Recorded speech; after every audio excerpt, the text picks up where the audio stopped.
I know it's late. It's pretty close to midnight where I am. I'm not sure what the time is where you all are, but this was one of those evenings when I get this feeling like I should put up a live stream no matter what time it is. Uh, and I'm there and I'm saying no, I don't want to do this. I just want to go to sleep. And I turn over and I ignore it, and it just keeps eating on me and eating on me, saying, "No, you really got to get up and do this." Why, I don't know. Maybe somebody needs to hear this because of some of the other things I've been talking about over the last how many months.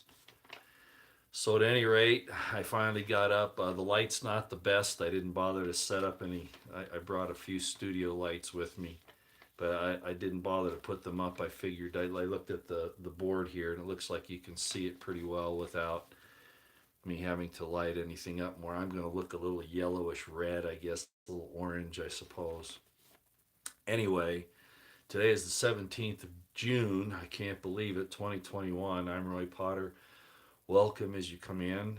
Uh, I appreciate the fact that there are a few here with me this wee hours of the night, and I hope that your being here is going to be worthwhile with the things that I have. No, I can't really speak up. There are people asleep here, and I'm not going to make any more noise than I already am. Okay, so you'll just have to turn your fans off there. Sorry about that. All right. Well,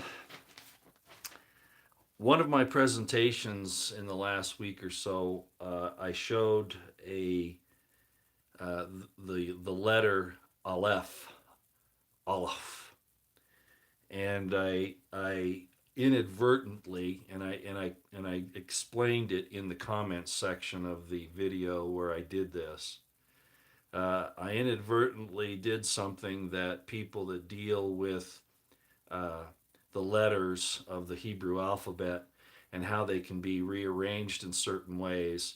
I did that thinking about something else that I was getting to, and then I had to correct it. And I'm going to show you what that was here, and it's in the comments section of that video. And it has to do with evil. So, and the whole thing with the Garden of Eden and the serpent and what God was up to and those types of things. And those of you who don't, hello everyone, and those of you who don't want to really follow this, I can understand, but there's some things here that I think will prove to be very interesting to you. You know how I'm very up on this whole thing about the relationship between men and women, and so many people wonder why I concentrate on that so much. And the reason is because that's what we are. Number one, I mean it's obvious, and there are forces in the world that are trying to change that, which would be evil. Uh, and we need to latch onto that and to make sure that we embrace it, use it righteously, but embrace it. God's, if you believe Genesis, that's another thing. But I mean, you can just look at it as a matter of nature, as a matter of what's manifestly shown to you, that there are men and women, there are male and female. And in Genesis, it says God made man in his image, male and female. And I want to show you something about that tonight. But I want to explain first the situation that I did on uh, the letter Aleph. Uh, when I wrote it out the other night, I showed it with three valves. In other words, a valve that goes, I should have a pointer here, hold on, so I don't block it out.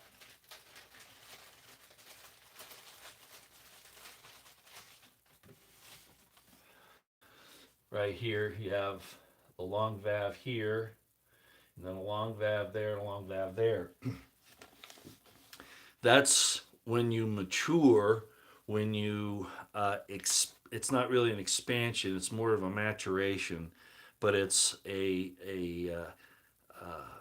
growing of the yods. the way that the Aleph, and I explained this in that comment section for those of you who know what I'm talking about. Um, the Aleph is actually spelled with a Vav, and then a Yod here and a Yod here. And the number, when you add those up, the two Yods, each one's 10, and the Vav is 6. I told you that it came out to 26. Well, 26 is also the gematria for YHVH. In other words, the name that you know as Jehovah. Isn't that interesting? So in the Aleph, which symbolizes God as a single letter, it also equates to the numerical value of YHVH, or Jehovah as you would know it. Now, when I said that it was made with the three Vavs, again, I was thinking of this situation that we were kind of getting into. We were talking about the Dead Sea Scrolls and some other things, and the way the Hebrew can be altered. The letters can be broken down. Well, another part of that, and this is going to be very strange to most people. You'd have to be at another, I don't want to say level, but another point of education. Let me put it that way to understand what I was doing there. The Yods can mature. They can grow into Vavs. Yods are 10, but they're further down the alphabet. Vav is actually earlier in the alphabet, the Hebrew alphabet, than the Yod. So basically what it means is it's a greater letter. Like Aleph is the greatest of all the letters, right? So as you from Aleph, which is the greatest of all letters, then you go on down from there. And there are different gradations. There are mother letters and things like that, but that's really too much information for you to get into that. The point is, as I was showing, that when you use the three Vavs, you get, because a Vav is 6, right? So three Vavs is what? 6, 6, 6, right? No, I can't. I'm not going to explain that again. 666 is what it is, okay? And people who know Hebrew, especially the value of the letters, were going, whoa, whoa, whoa, wait a minute. And I thought, oh, jeez, I took it down too far. I said I went too far. So then I gave an explanation of this with the Aleph, with the way it should be written in normal parlance and normal use, with a Vav and two Yods. Why did I do that? I'm going to read it to you. Okay, my volume's not too low. Sorry, it can't be adjusted. Okay, that's your problem, not mine. And I don't mean to lose my temper, but that's a game that people play on here. Okay, let's go to Isaiah 45:7. Okay, 45:7, and I want to read this to you, and you'll understand why this is the case. And it's going to be disturbing again to a lot of people. Okay, all right. It says this, Isaiah 45:7. For those of you who want to have a Bible and read it, it says this, because people don't believe this when you tell them. They say, "Oh, that can't be true." Well, here it is in Isaiah. If you use the Hebrew scriptures, if you do that, it says this. This is God talking, and He says, "I form the light and create darkness." Oh, that's not a big deal, right? Because in Genesis 1, He divided the light from the dark, right? Well, now listen to this. "I make peace and create evil. I, the Lord, I, Jehovah, do all these things." Let me read that to you again. "I form the light and create the darkness. I make peace and create evil. I, the Lord, do all these things." Isaiah 45:7. Now, just for those of you who have other versions of the Bible, that's out of the King James. I know some of the others translate the word that was translated there, evil, in some other ways. And I'm going to give that to you. Let me tell you what they are. Evil is Ra, okay? Ra. And it can mean evil. It can mean adversity, affliction, or sorrow. So it still fits. I, the Lord, create sorrow, affliction. We call it evil, okay? Yeah, live and evil are in reverse. I know. That is an interesting thing in the English, isn't it? Darkness, on the other hand, is koshek, and koshek means darkness, um, death, misery, sorrow, wickedness, or even ignorance. But the idea of darkness, okay? So, what happens, of course, when you have God, 26, Yahweh, for instance, Jehovah, as they say, Jews don't like to even try to pronounce the word, but I'll do it here for your edification. And that's not the way you really pronounce it, but that's the way everybody likes to. 26, which goes along with the YHVH, the Jehovah. But when those yods, because God said He creates evil, when they mature to a certain point, the Aleph looks like that, and there are three Vavs, which is the 666, which of course is the idea of the man of evil, etc. So that's where that came from. That's the reason why I did it. And I didn't explain it at the time, so I thought I better go back and do that. Uh, but there's some other things here too that I think will kind of show you that in the Yod He Vav He, and I won't write that up, but it would be Yod. Well, I might as well here. I mean, if I'm going to do it this far, I might as well go ahead and do the whole thing, I suppose, because there is another part to this. I'm going to have to do it down here. Yod, whoops, Yod, Hey, Vav, Hey. If you notice, that's translated to Jehovah. That's the holy, unutterable name. Um, but anyway, you'll notice that there's a Yod and a Hey and a Vav and a Hey. So essentially, what happens is one of the extractions from the word is that this Yod matures to that Vav. So that's where the idea actually comes from. Um, and I've given a lesson on this tetragrammaton, they call it, before, and I'm not going to redo it here, other than to say that there are a lot of meanings that you can extract out of that. One of which we're going to do right now, but we're not going to actually take it out of that. We're going to end up here. So let me show you what's happening. Let me get rid of this so it's not a distraction.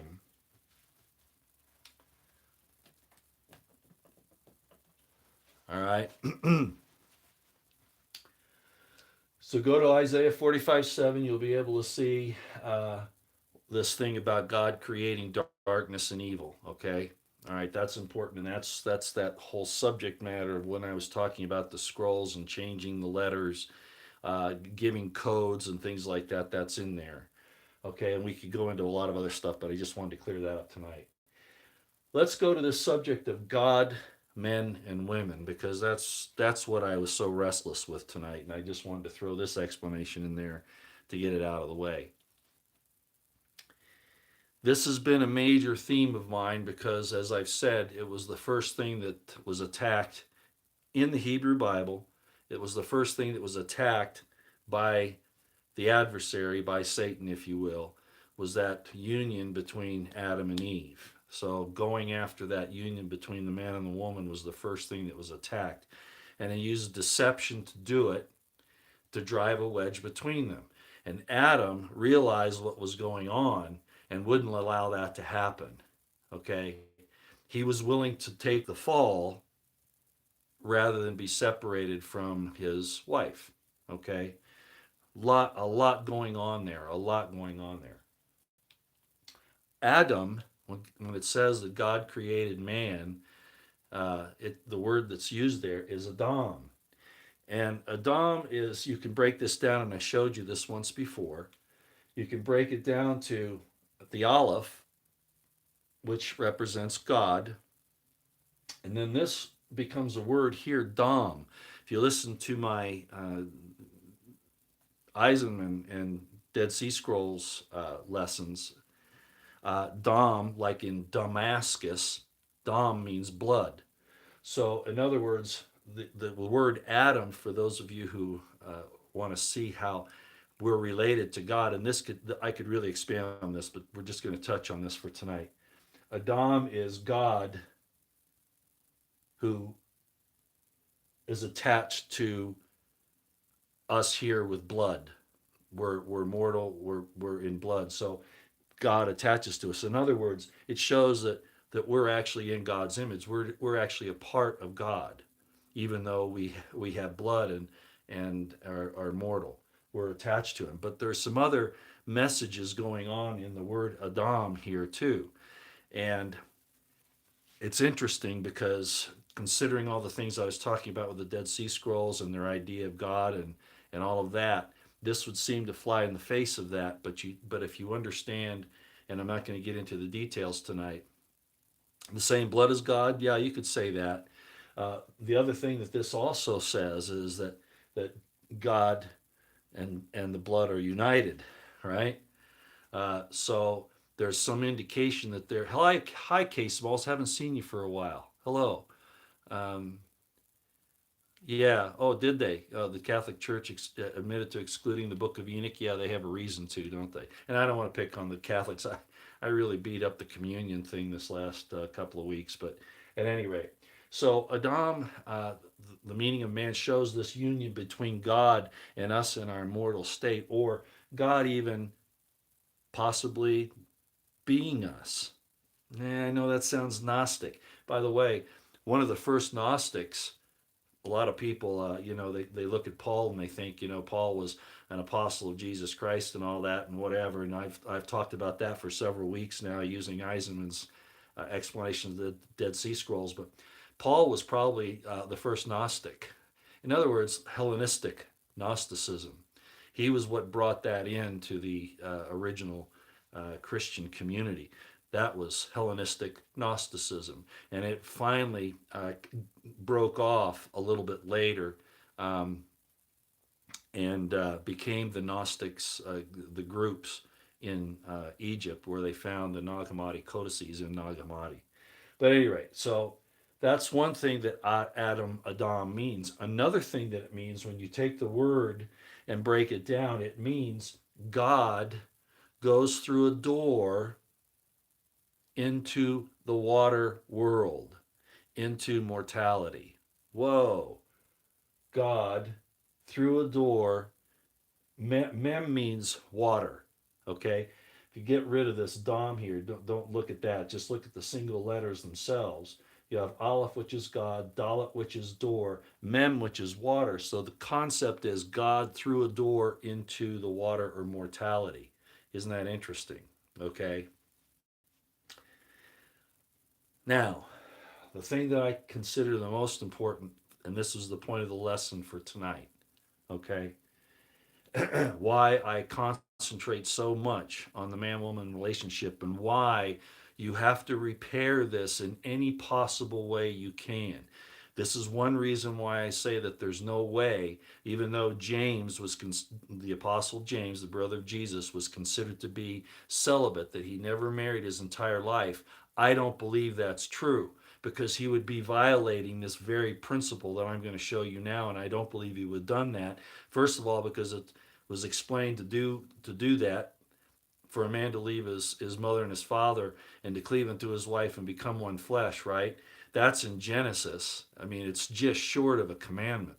Um, but the other reason that I figure that he just had to be was because, as I've explained, he was operating as the opposition high priest, opposed to the Herodian Roman um, uh, people that were appointed to those positions. They didn't have a right to it. They were appointed to it by the Romans and Herodians. So he was in opposition to them. And as I explained, he was wearing the crown or the diadem of the high priest as well as the vestments. Well, as I've explained, the high priest can't go into the Holy of Holies unless he has a wife. And it was so important because in the image of God is male and female. So somewhere in there, even though it's not talked about and people say he was a lifelong celibate, not virgin, they used the wrong word. He's not a virgin. That's only used for women. Um, yeah, good. That's exactly right, Kay. That's exactly right. So um, he had to have a wife in order for God not to kill him when he goes into the Holy of Holies to do his Yom Kippur atonement. Okay, so for those reasons, I said, hey, this guy had to have been married for both of these reasons. Uh, Yeah, I know, and not everybody's going to believe this and these things, and that's okay. But I was told tonight, as I'm trying to lay there going to sleep, get up and do this. You can tell I'm kind of in a bad mood, and then people tell me about the volume when I tell them, I can't be talking loud because I'm in a guest home. I'm with guests here. I'm a guest here, and I can't be waking people up. And then they say I got to turn up, and I can't. So I get irritated. So God woke me up. That irritated, sort of like Jonah getting thrown into the belly of the whale. And I know that's allegorical, but anyway, why did you do this to me? No, I don't want him to repent in Nineveh. I want you to destroy him. That kind of a thing. But anyway, for all those reasons, I got up. So let me get to the crux of the matter here. Genesis says God made man in his image. He made Adam, mankind, in his image, male and female. And it's in both Genesis 1 and Genesis 2. Now I want to show you this. Follow me here. This is very important because I'm going to prove to you why this is important that we cultivate these male female relationships. Get married, have a companion. And when I say married, I don't necessarily mean you have to have a state certificate of that. God doesn't give a crap about that. He gives it. What he's concerned about is your honor in sustaining your vows with the other party. However you put them together. Okay. So this male female connection is absolutely necessary. I don't care. The women's liberation was, oh, I don't need a man. A woman needs a man like a fish needs a bicycle. That kind of stuff. Well, that's because they're violating the very point and principle of their creation. So let me show you what this is. This should really open your eyes. Man is Aleph, Yod, Shin. Is Ish. Okay? You'll notice that there's a Yod here. A Yod. Woman is Aleph, Shin, Hey. Aleph, Shin, Hey. Both words have an Aleph and a Shin. But the man has a Yod and the woman has the female letter Hey in it. What's another name of God? Can anybody tell me? In Hebrew, what's another name for God? Can anybody tell me? It's actually on the board. I put it there just because I knew this would be kind of blow everybody's mind. Well, it's in the word Elohim. Yahweh is another. What's another word for? Okay, I'll just tell you. You're bouncing around at K and Tom Sawyer. You're almost right. What's the beginning of Yahweh? Tom Sawyer, what's the first two letters? And it's used Yah. Emergency exit, exactly right. Well, look, what did I just show you? The man has Aleph, Yod, Shin. It has a Yod in it. The woman has Aleph, Shin, Hey. What does that spell in Hebrew? Yah. So the man and the woman together are in the image of God because they form the Yah. Do you see that? Did I make that clear to everybody? How important this relationship is, and we cannot allow the New World Order and our governments and our institutions, our schools, our social networks, and all that to destroy this relationship or degrade it. It's that important. So when you have the man with the Yod and the woman with the Hey, you put those together and you have the image of God, Yah. Yep. Yeah, God's words are more than just mere words. I couldn't sleep because somebody out there needed to see this, I guess. I suppose that's what it is. I don't want to put too much on it, but it was bugging me and I just had to get up and do it. And again, I'm sorry. I was really tired today. I think I showed you, I had some surgery done the other day on my arm. And so, I'm kind of grumpy. And here's the proof, okay? I've still got the bandage on, all right? Yeah, they took a pretty good chunk of skin out. Okay, I've got one other thing I want to tell you about, and I mentioned it once before.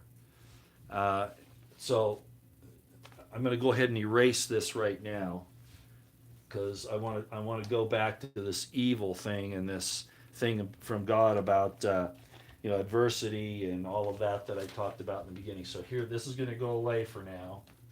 All right, and we're going to go back to Isaiah 45:7 for just 1 minute, and then I'll let you go. Well, I'll take some questions. It talks about, like I said, in Isaiah 45:7, God says, I form the light and create the darkness. I make peace and I create evil. Who cause us all this trouble? Well, part of that is punishment, right? And I talked about this once before, and I just want to finish off here. The word for punishment, as I showed you once before, is this.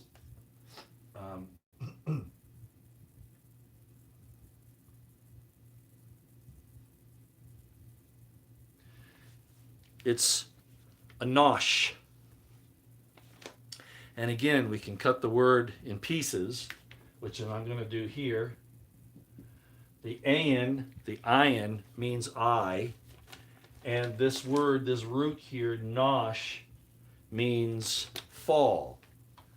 The idea of fall, and I talked about this several weeks ago. So what punishment really means in God's terms, in the language of the Hebrew language, what it means is that you will see that you have fallen. You will see that you've erred. That's what it means. So God's not pushing you down. He's telling you you've got to see that you've fallen down. Okay? So I wanted to bring that out tonight again because of all the crazy things that are going on, and I think people need to have a little hope. One of the things I point out quite a bit is that the word for that they say, you have to have a fear of God. Well, what it really is, the word actually means more of awe. You have to have God wants you to have an awe of Him, not so much a fear of Him, but an awe of Him. That's really the concept in the Hebrew of the word. So I wanted to show you those things tonight. And again, remember, I'm going to do this one more time. Get rid of the Isaiah thing here because we want to end on the God, men and women. God, in just single letter, is the Aleph. All right? That's God. Man is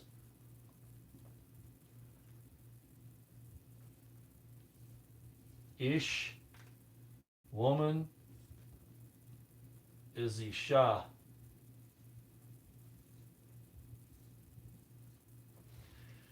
This Yod and this Hey form Yah, which is another name of God. Very, very important. Short lesson, but I thought now I can go to sleep. All right. So I'm not kidding when I say that they're attacking us. They're trying to destroy us, our relationships, especially between men and women, but also the whole thing with children. Children aren't the main purpose of the man-woman relationship, despite what you're told. The first reason that was given for the man-woman relationship was companionship, right? That he would have a helpmeet. The man would have a helpmeet. Companionship. That was the first reason. The natural fruit of that relationship, the children, are the blessings of the relationship. But they're not really the core purpose of it. The companionship, this image of God of the male and female, is what is really the important part. And that's been attacked for 6,000 years minimum. All right? And certainly in our days today, it's being attacked relentlessly. Okay. So tell me, was the sound really that bad? Can anybody tell me if the sound was really that bad? I mean, it got through right. It was all 5x5. It was good. Okay. All right. I thought so. Sometimes people just have to complain, probably try to interrupt. A lot of times I see that they're actually trolls that come on and actually they'll say, "Oh, turn up the sound. I can't hear you," or or some other thing that they'll complain about, and it's just pretty common. So, are there any questions on this? Does this really open? Is there somebody on here that this has opened up your eyes more about maybe a relationship you have or you're working on, or anything like that? No, okay, that's okay. It wasn't a problem. It wasn't like they were nasty. It wasn't. It really was. It wasn't your fault. It wasn't like they were nasty. Yeah, turn up the sound is what there's internet troll. Yeah, he even calls himself internet troll. Turn up the sound. Yeah, maybe that's who it was. I don't know. There were a couple of people I think on there. Anyway, yeah. Becca was complaining. Let's see. Becca wasn't complaining. Roy, she's not a troll. Oh, okay. Well, I can't help the sound for two reasons. One, I have no volume control for the microphone on the phone. Number two is, like I said, I'm in somebody's house and I don't want to wake the whole place up. Okay, so that's all. Okay, so Becca, sorry, like I said, I'm a little irritated tonight because of my surgery and because of uh, not the the man upstairs not letting me sleep until I did this. It was just something else. Okay, sound wouldn't have been nice to turn up on. Yeah, well, if I could, I would, but yeah, I can't, and I can't adjust it. Let's see. Dan Gray says, "Yes, I am among many who needed to hear this from you, Roy." Okay, yeah, I personally know a couple, and I'm not doing this to propose to them, but I know that they're lonely, but they think that God has told them, and I'm not saying He hasn't, because maybe He's got somebody for them, waiting on the wings and doesn't want them to run before they're ready. But I know not just women, but some men who are just not pursuing a relationship at all. Now, that's not wrong. It's not something you'll be condemned for, but it does inhibit your advancements, your learning, your becoming more of what you are. And so I think this probably had something to do with that to show that it's not like they say that you're complete without a member of the opposite sex in your sphere and in your intimate sphere. You're not complete, and this defines that. And that's another reason why I was saying that these scriptures have been attacked so much. I'm not saying, of course I have. Does wife really mean women? Um, it depends on the context. There are separate words for wife in the Hebrew, but generally, depending upon the context, you'll have women spelled like this. Woman. This is actually woman. Okay, and it will be spelled like that. Occasionally, there'll be another spelling for wife, for some other. And again, that's done for specific reasons, to emphasize things in the text. But out of the text, you can find this. But regardless, you are not in the image of God if you're a lone man. You only have the yod, right? All right. You're not in the image of God if you're a woman and all you've got is the hay because you're not with a man. So you're not there. So it's that union between the two that's important. And I think that explains it pretty well, actually. Um, and I could get into a lot more detail, but I think for right now, for what I've done for today, I think that's probably uh, really all I should do. I'm in love with Amazing Polly, but she doesn't know I exist. That's one of the disadvantages of cyberspace. Yeah, for sure. That's one of the definite disadvantages of cyberspace. Um, okay. Any questions? I can turn up the sound. Internet troll. Anything else here? God made man his image. Was woman not made from Adam's flesh? That's an allegory. That's an allegory, and it's again. It comes to this, and I can show you where it comes from. Hold on a second. I can show you where that comes from and why that was used like that. So I'm going to erase this, okay? So I can show you where that came from.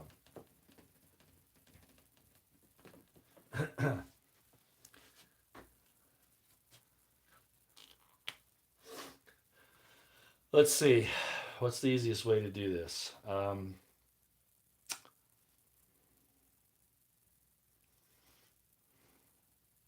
Well, I have to use the tetragrammaton. There's no other way to do it.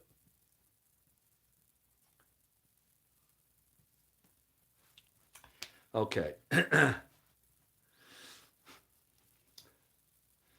You'll notice that uh,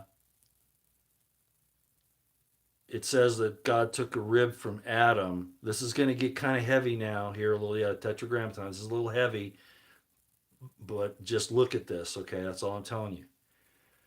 Uh, this has both male and female aspects to it, okay? Um,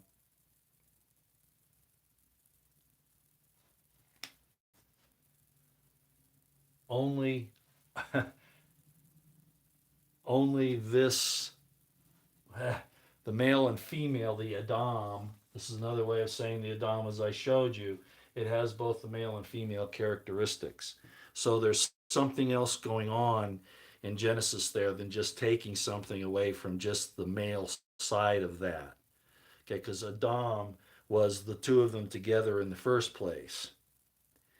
The Jews try to say that Adam was a as an androgynous being, and that then the female part was taken out of him, and that's also a Gnostic idea and a pagan idea. Why they go along with that, I don't know, because the explanation's actually right in this word right here.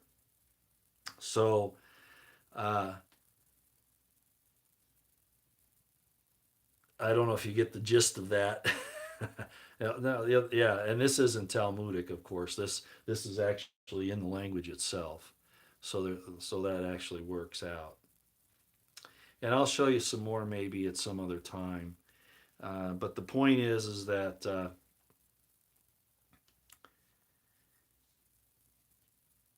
the man has.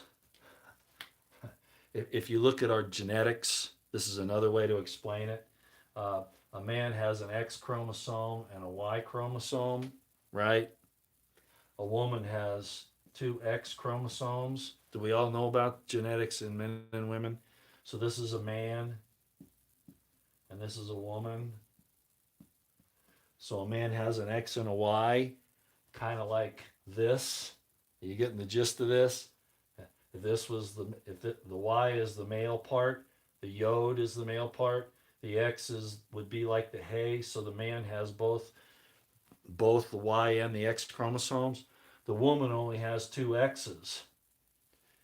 Who can come up with a man and or a woman? Only the man. He's got both. So you can take his genes and you can get two X's out of it, take two X's away, or you can take it and make another X and a Y. So only a man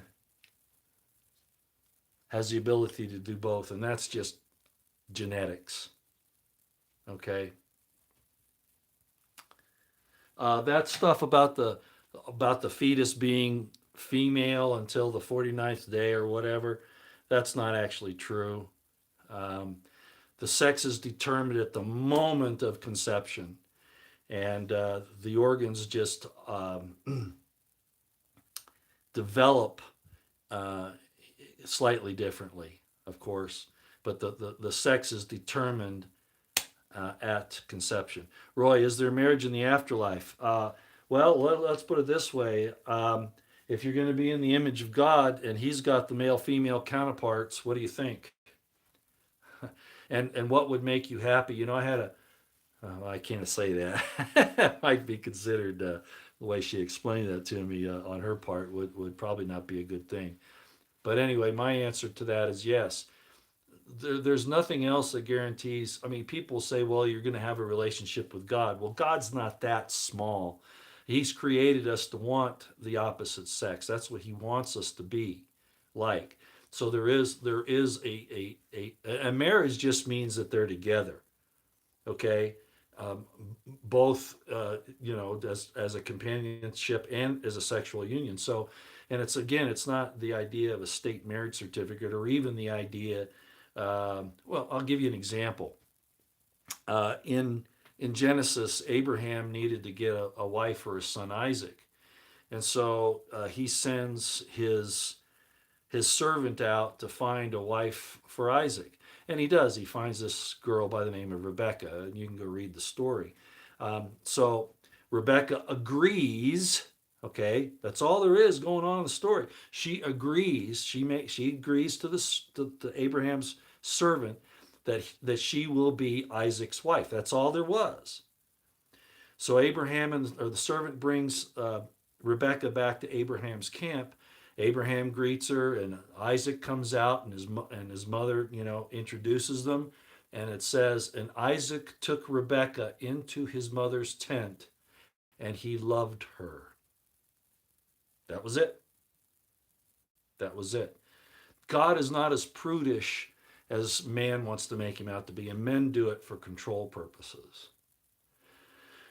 You'll find the same thing, I think, in when all of this is done. We I would say a healthy man and a healthy woman, they and if they don't, it's because let me rephrase this: a healthy man and a healthy woman who have protected their psychology, their physical being, and all of that. They yearn for the opposite sex. Okay, for the reasons I've explained. If they don't, for some reason, there's usually been a psychological damage, a physical damage, or something like that. But it's normal for men and women to seek each other out. And in my understanding, and again, these are the Hebrew scriptures, but I look at this manifestly in the cosmos anyway, in the universe. Um, Genesis 1 was the spirit world creation. Because if that weren't the case, then it's just repeating itself by and large in the second chapter of Genesis. As a matter of fact, the order of creation's almost totally reversed if you look at it. There are others who explained as being when Ezra redacted the Old Testament, he had to appease both the Yahwist community and the Elohist community. So that's the reason why first and second Genesis are in there the way they are. And I don't know if you understand what I'm talking about, but there was a Yahwist philosophy and an Elohist philosophy. And you see it in Genesis, starting in Genesis 2. So that's one of the excuses for it, but I maintain that God did do, in fact, a spiritual creation, that all of what we are here is in a similitude of what we were there and where we're going when we leave here. Okay, that's how I view it. I'm not saying you have to, but if there isn't a union between male and female, men and women after this, uh, then God pretty much lied to us. Okay, and I don't think He's up to that. Does that make sense? A lot of people don't want to hear it, but yeah. Oh, Yavol. That means that Yavol means yes. Ron Wyatt found the key. The blood on no. Okay, be careful of that. I'll just say that. Just be careful of that. Okay. Uh, that's all I can say. Just be careful of it. All right. I know a lot about that whole story, and there's some real problems with it. And I don't want to denigrate anybody necessarily, but uh, that flies in the face of manifest truth. Okay, I'll just put it that way. Nice thing to look at and study, but there are some real problems with his whole story. Yeah, I know what you're saying. Yeah, okay, I understand. Yeah, I know you're wide awake and angry. Your understanding is no, there isn't marriage. Well, that's because you look at in the afterlife. That's because you look at the sayings of Jesus that are, as I've explained in the whole Dead Sea Scrolls presentation that I've given. there are some real problems with uh, that, especially from the Pauline influence and some other things. But basically, it also goes to the fact that if Jesus said that, then he was in violation of the Torah, which was in Genesis, and I don't believe he would do that. Okay, I don't. As a matter of fact, he couldn't, or that he would have basically canceled himself out. The other thing is that people don't understand what's happening there, what they're actually talking about when it says they're, and Paul kind of says it in Galatians, I think, where he says, uh, and under Christ there is no male, no female, no slave, no rich, no bond, no free. All are the same. So, and really, that's what Jesus was actually supposed to be saying when he explained that to the people that asked about uh, that woman whose 7 husbands died, whose wife would she be? And his answer was, well, in heaven there's neither male nor female, and there's no marriage. And what he was saying was is that the law applies. So basically, what it would be is uh, uh, the law would be treated to that woman and those men the same. It wouldn't be altered. It's not talking about their relationship as men and women. It's talking about their rights under that is what it's talking about. Okay, and that was lost in the translation because of some people that were trying to control. Sex is one of the things that if you control, you can control people. Look at 1984, the book by Orwell, how they divided the sexes up and wouldn't let them be together. Sex is one of the things that tyrants control. What do they do in the prison system? They divide the men and the women. What do they do in the gulags? They divide the men and the women. Okay, that's what tyrants do. Okay, so God isn't a tyrant, especially when He says He created us in His image. And I've shown you through all of this that His image is male and female, and that the man and the woman, when they get together, are a reflection of that image because the man has ish, a yod, and the woman has an isha, hey. You put those together and it's Yah. So, yes, there is marriage in the afterlife. If there isn't, I don't care to go. It's not heaven. If there, yeah, I can't repeat what the woman told me, but basically, if there's no marriage in heaven, then it's not heaven as far as I'm concerned. Because one of the things that are so important to us in this life about our interpersonal relationships, which God wants us to have, right? He wants us to have those things. He made it that way. So you think God's going to take it away from you? If Jesus said anything, He said, I would that you have life and that more abundantly. Not that I'm going to, it's not like you're going to lose something when you leave here. No, I want you to have life more abundantly. So, no. I mean, you can believe it if you want. What about same sex marriage? Oh, no. No, no, no, no, no, no, no. I just showed you what that is. It's a man and a woman. Okay? Same-sex marriage is an abomination in Scripture, and you can see it manifestly in the real world. It doesn't produce anything. But I don't want to get there because then we're going to have a problem with people on the censorship boards. Do we have to be married in heaven? Well, um,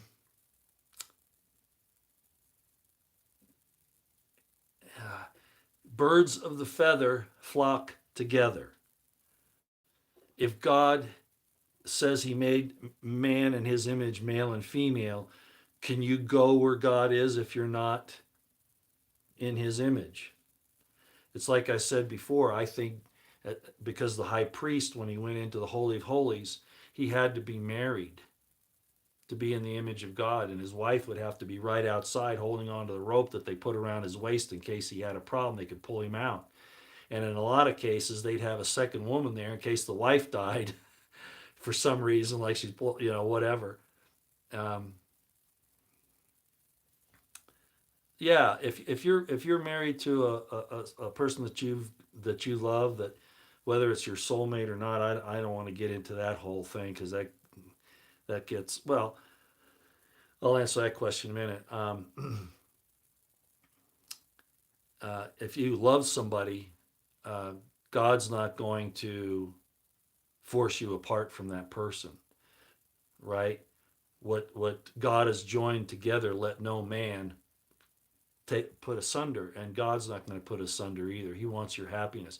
He's not going to divide you from the person that you love. If you're a woman, he's not going to take the man that you love away from you, and vice versa, because he's so selfish that he wants you floating around on a cloud, for all eternity, just singing hymns to him. If that were the case, what are we here for? All right. And then somebody asked me, well, wide awake and angry. It depends on if you believe in the resurrection or not. But as I've just pointed out, the spirits were made male and female as well. So there is sex, according to that. But you can get really wound around the axle. Remember, we are in a place here that is a mirror image of heaven, of the spirit world. God says He's never given us a commandment that was not an eternal commandment. Well, if that's the case, then okay, so there's something eternal about it. And like I said, if it isn't, there were no female angels. No, that's not true, Em. That's not true at all. You only hear about the male angels. Uh, the example of that is the way Abraham treated Sarah. Uh, the male is the protector, and so the protector basically shields the female, and so the female is many times not named. When Israel was numbered, for instance, when Israel was numbered, they only count the males. They don't count the females. Only the males are counted. It's assumed that they have a female counterpart. The woman is protected, as I just explained, like when Mary, Mary, the mother of Jesus, supposedly, and this is going along with the gospel story, which is a little bit problematic in my estimation, but when Joseph found out that she was pregnant, and he didn't do it, what did he say he was going to do? He was going to put her away privately.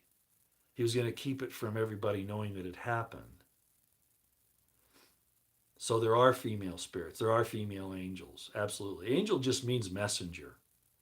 It's not. It's not. It's not this winged creature, that has some kind of um, puritanical position in the spirit world.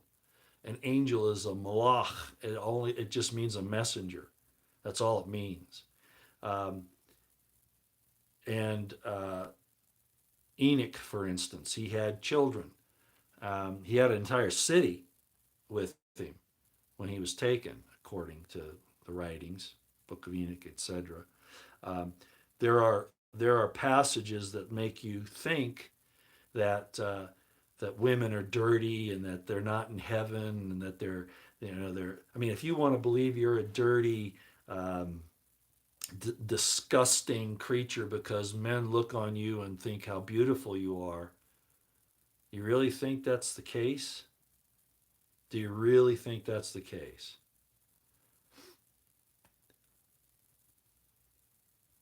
Yeah.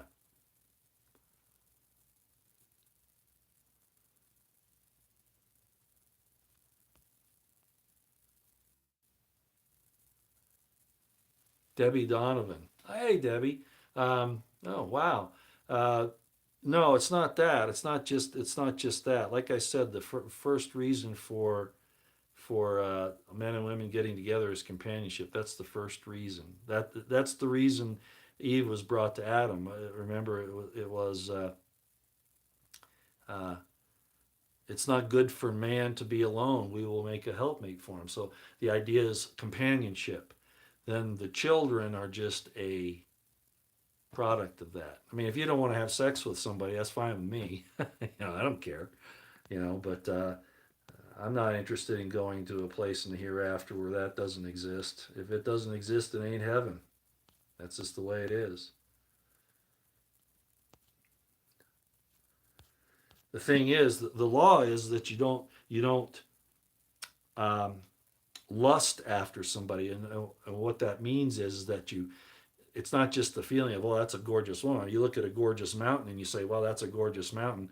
You look at a gorgeous woman. The point is that you don't sit there and cogitate on it to the point where you're starting to figure out some way to take her from her husband, and that's really what adultery is. When for instance, when it says thou shalt not commit adultery, that means there is no commandment thou shalt not commit fornication. There isn't one. Okay, go find it. There are prohibitions against it in different scriptures. Even James says no fornication, but normally that had to do not just with sexual conduct, but outside the tribe. And there are some other things. But adultery is specifically taken a married woman. That's really what adultery, or a married woman being with somebody else. That's what it was really about. Um, so uh, it's not sex on its own. That's not what it is.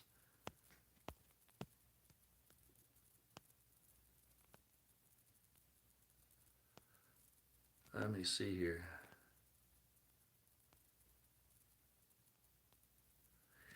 That's not to say, yeah, that's not to say that there aren't created angels that are specifically for one thing. Sort of like our AI today. I've talked a lot about the AI being a creation of man, uh, something that they've created with their own hands, and they're worshiping it. Well, it's a sexless thing. So there are I don't want to call them angels because that's really, I mean, they could perform in the function of an angel, a messenger.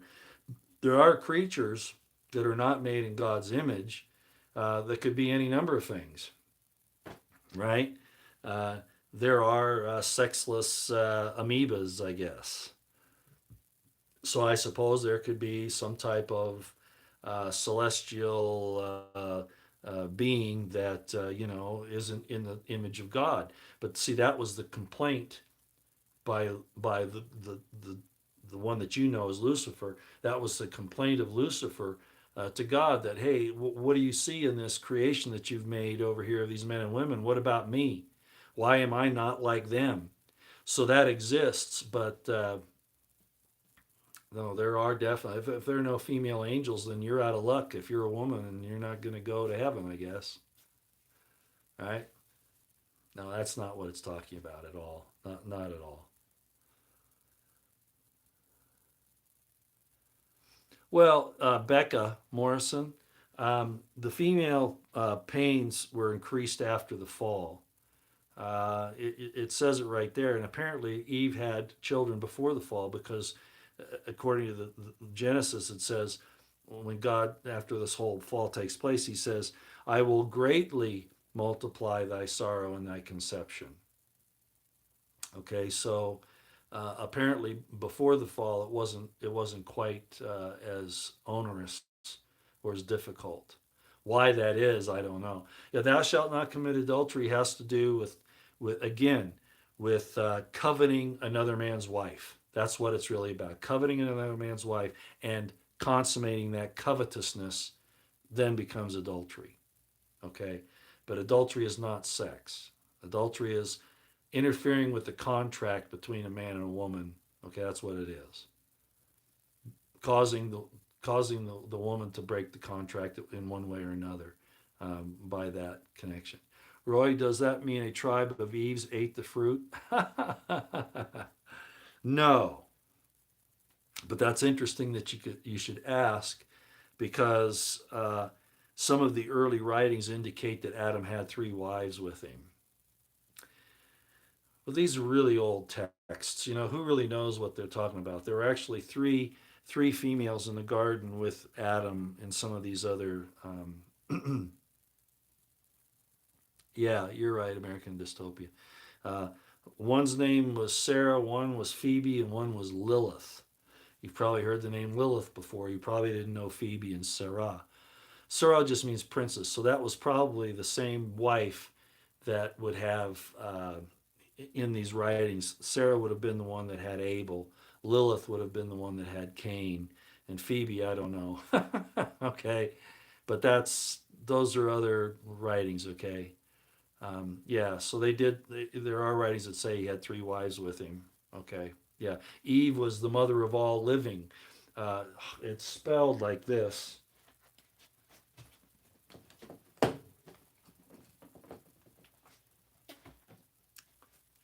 Which is going to be interesting for you. That's Chava, that's Eve. And Adam said that he named his wife Eve because she is the mother of all living. Well, okay. Yeah, all right. So, yeah. And in this word, there are some other things here that are really important. Remember, I said that the Vav is the mature form of the Yod. Remember, I did with the word, with the letter Aleph. Remember that? Well, if you turn this back the other way, and you return back to that Yod, the word is Hayah, which means exist. Ahayah is what God told Moses his name is. Ahayah, I exist. And then here, this is going to really interest you here. And notice all the female and male symbols here. So God is male and female. Here's the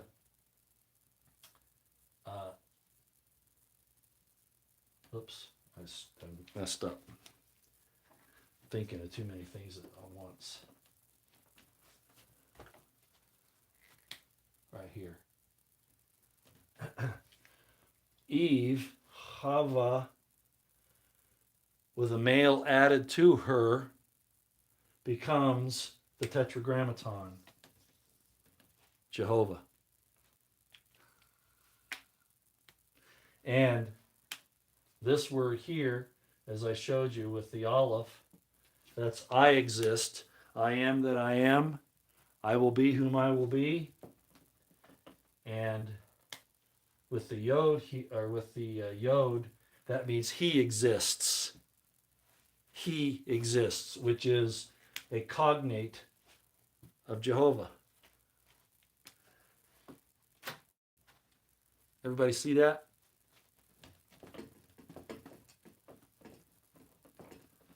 Okay, since you asked that question, I'm going to show you one more thing on Jehovah, and then we'll go to something else. Let's go back to this. And this is going to freak some people out, and I'm sorry, but that's just the way it is, okay? We know that one of the names of God is Yah, and there it is right there, right? And I showed you that earlier. The Vav is a connector. It's a joiner as well. This is another extraction, expansion of the word so that you can get a better meaning of it. This is going to freak some people out. Yah, a man and a woman connected to another woman. You see that? Man and woman, Yah, one of the names of God, Yah, a man and a woman, who then connects with another woman. This is another secret of the Garden of Eden and Adam.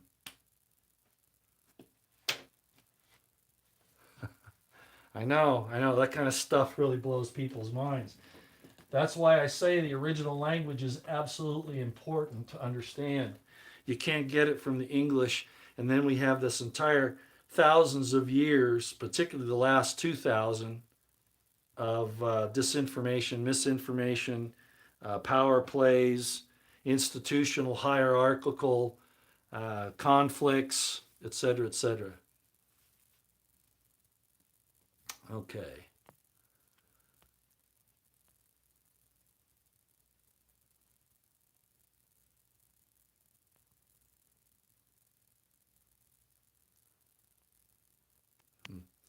You guys are talking amongst these. Roy, were the eunuch verses in the Gospels interpolations from pagan, Gnostic, asexual, anti-marriage? Um, when Jesus said those who make themselves eunuchs, I covered that in the Dead Sea Scrolls uh, series that I did. When Jesus was saying there are those who make themselves eunuchs for the kingdom of heaven's sake, the real point of that was that they circumcised themselves. That was really the issue, because the Gentile world considered circumcision to be mutilating the male member and castration. So Jesus didn't mean that people actually make themselves eunuchs. What he meant was is that they circumcised themselves to get into the kingdom, and that goes back to those arguments between Paul and James. Now it also says, and I explained this in Qumran. There were guys who didn't bring their wives into the camps, or their children, because they were preparing for war. And I explained that when you marry a wife, you can't go to war for a year. That's in Leviticus. So certainly, if they just got married, they wouldn't even come to the camps. But then, if they did get married, they wouldn't bring their wives there. As a matter of fact, they've never found any women's bones that I know of in Qumran, because it was a war camp. That's really what it was about. Um, but we know that they had children because Judas, one of the brothers of Jesus, two of his sons were executed by the Roman governor, by the emperor actually, in during the war around 68 A.D. Um, so they did marry, but I forgot what my point was. Like I said, it's getting late now. But at any rate, um, they did believe in marriage. They just knew that there would be periods of time where they would have to separate themselves from their wives so that they could do the things that they needed to do. So you're basically making yourself a eunuch. In other words, you're not having your conjugal relationships with your spouse. Um, and then there were commandments in the Old Testament when God was going to appear to the entire nation, the entire all of Israel. He said, don't come near your wives for 3 days, and that wasn't because God doesn't like them to have sex. It was because it's kind of like in class, and I explain this. You're in a classroom. It's not God isn't afraid of sex. It's not going to hurt him to come to somebody. You and your wife can have sex tonight, and God could appear to you. It's not going to affect him. That's baloney that somehow a holy thing can't be around something it's actually created. That's all hogwash. I'll get to Nancy in a minute, but uh, they would separate themselves from their wives for a period of time so they could concentrate on what they were being taught. It's like being in a classroom and the teacher, is rapping the ruler to say, "Hey, pay attention to me. Don't pay attention to that girl across the aisle." It's that kind of a thing. That's really what it was. Um, and there was a thing about the blood and the semen too, but we're not going to get into that tonight. We're not going to do that. Now, somebody asked a question. Nancy, yeah. No, I don't think so. Actually, I haven't talked to Nancy since I mentioned it. If I did mention it to you last Saturday, I haven't talked to her since. I have talked to her husband. I have texted with her husband. Uh, I understand that I could tell you probably a little bit more, but for their privacy, I probably won't. But I don't get the indication that she's feeling better at all, and I don't see how she could. She's going to have some very aggressive treatment if it even works. She's already at stage 4. It's caused me a lot of grief, and I'm sure everyone that really appreciates her. And you don't know her. I mean, I know there are people that know her probably better than I do. As a matter of fact, I know that's the case. But just the little bit that I know of her, it's devastated me, and I know it has her very close friends, and of course her family. So no, I don't think she's better at all. And if she gets better, it's going to be a very slow process over a period of time, and then of course the prognosis. Um, you know, the longer it goes on, the less likely it is that she'll get over it. So she needs the prayers. I'm not saying that she couldn't. She's a very strong woman. She's smart enough to know what needs to be done. If there's anything that can be done, she'll find it if she wants it. Um, but I'm not sure what her frame of mind is now, and I'm not contacting her or her husband at this point. I asked for people who might have alternative, more natural treatments to send those to me, and I got a whole bunch of them. And I went through and I basically filtered out the ones that I figured, were either common knowledge or that really wouldn't work with my limited medical knowledge. But um, I had about a handful that were really good, and I sent two to them. But I don't want to inundate them because they're I was in that position where everybody wanted to tell me how to cure my wife's cancer, and that is exhausting.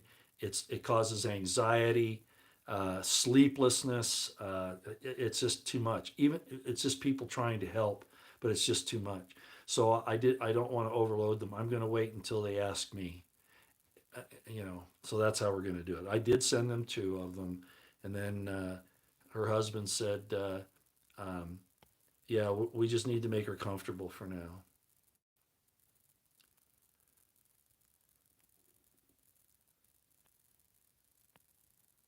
Yeah, I've heard about K90 Wormer K. Thank you. Yeah, I have heard about that. Um, and like I said, Nancy and her husband are very, very smart folks. So, um,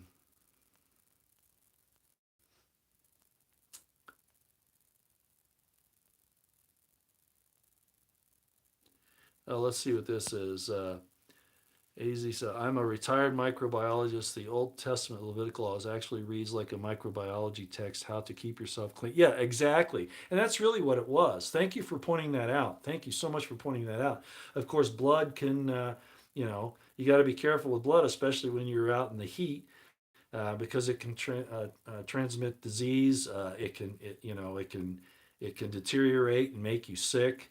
If you accidentally ingest, it's like eating rotten meat. Maybe I'm giving the wrong impression there, but I think you know what I'm saying. So thank you for saying that. Exactly, it does. Az Star, you're exactly right. That's really what it was about. It was about just trying to keep things clean so that you don't get sick. Yeah, very much so. Especially when you're traveling. You go to a land, today, even though we can't do much travel right now, but if you're going from here to say Egypt, you've got to be careful that you don't expose yourself to diseases, and so keeping clean, washing your hands, doing all the things that they talk about in the Levitical laws is actually because they're traveling through a land they haven't been in according to the biblical record for 400 years, right? So thank you for pointing that out. You're very, very good. That was very good for you to bring up. I'm sure she is watching, Roy. I don't know. No, I can't imagine. No, Nancy being up right now. I would hope not. She needs to get sleep when she can get it. Yeah, Kay. She was diagnosed with stage 4 spinal cancer. It's why she slowed down so much over that last month. Slowed down on her presentations because she was in so much pain. And finally, when she couldn't deal with it anymore, because she just thought she wrenched her back, and then when she finally went into the hospital, they admitted her right away. She was that far along.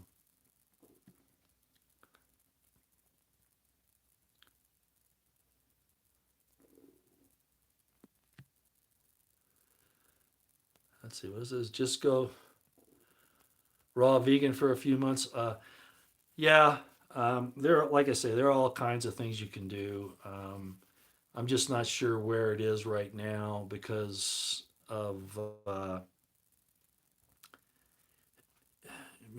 their exact situation. So you know, I can only do so much before I become an invader.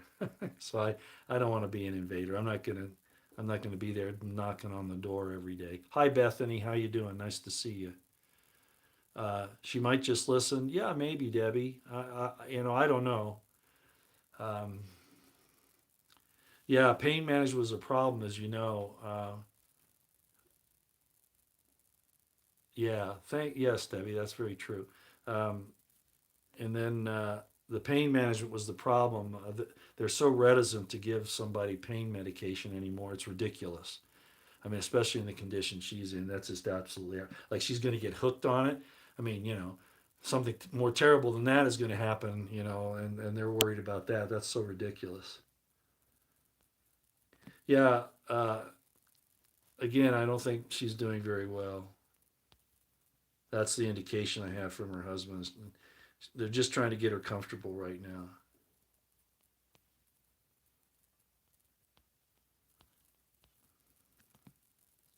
Okay. So anyway, there's my presentation. Now I can go to sleep, and I won't have that little thing gnawing on me saying, "Get up! There's somebody that needs to hear this." I know a lot. Again, a lot of you. Some of this is gonna like, especially that last little bit on the YHVH with the valve connecting the man woman with another woman. I know that's tough. That's tough stuff to look at, but that's not me, right? It's in the word. Okay. Yeah. Thanks everybody for coming, and again, whoever needed to hear that, I hope it explains some things to you. And the man woman relationship can be really hard to do. Of course, any relationship is, especially when you're that close for so long. But the, it's really better. It really is better, especially if you have the right person, and hopefully you do. Okay, thanks everybody for coming. Think about this, and maybe we'll do a little Q&A on this and some other stuff a little bit later. I know all the political things that are going on. I understand things with China that are happening. I understand things with the OWS. Trump came out now and said, "Oh, kids shouldn't take it." That guy, he just needs to just